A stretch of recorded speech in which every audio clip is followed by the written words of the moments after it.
எனக்கு நீதி அருள்கின்ற கடவுளே, நான் மன்றாடும் போது எனக்கு பதிலளித்தருளும். நான் நெருக்கடியில் இருந்தபோது நீர் எனக்கு துணை புரிந்தீர். இப்போதும் எனக்கு இறங்கி என் வேண்டுதலுக்கு செவிசாய்த்தருளும். மானிடரே, எவ்வளவு காலம் எனக்குரிய மாட்சிக்கு இழுக்கை கொண்டு வருவீர்கள்? எவ்வளவு காலம் வெறுமையை விரும்பி பொய்யானதை நாடி செல்வீர்கள்? ஆண்டவர் என்னை தம் அன்பராக தேர்ந்தெடுத்துள்ளார். நான் மன்றாடும் போது அவர் எனக்கு செவிசாய்க்கின்றார். இதை அறிந்து கொள்ளுங்கள். சினமுற்றாலும் பாவம் செய்யாதிருங்கள். படுக்கையில் உங்கள் உள்ளத்தோடு பேசி அமைதியாயிருங்கள். முறையான பலிகளை செலுத்துங்கள். ஆண்டவரை நம்புங்கள்.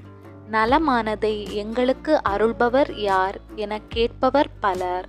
ஆண்டவரே, எங்கள் மீது உமது முகத்தின் ஒளி வீசும்படி செய்தருளும்.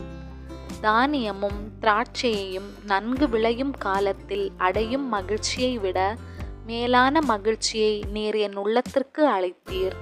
இனி நான் மன அமைதியுடன் படுத்துறங்குவேன்.